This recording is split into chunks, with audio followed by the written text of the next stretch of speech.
কোরআন সত্য নাকি মিথ্যা এটা কিভাবে বুঝব? আসসালামু আলাইকুম, আমি আলফি।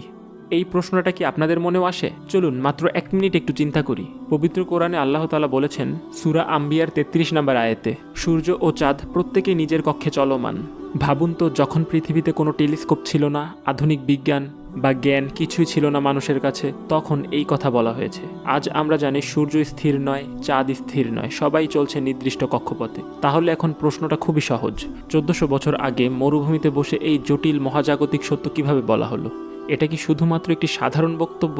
আরও আশ্চর্যের বিষয় হলো, কোরআনে এরকম আরও অনেক বৈজ্ঞানিক রেফারেন্স দেওয়া হয়েছে যেগুলো বর্তমান বিজ্ঞান দ্বারা প্রমাণিত। সুতরাং সাধারণ মানুষের পক্ষে কি এরকম আধ্যাত্মিক বা বিজ্ঞানময় কিতাব লেখা সম্ভব?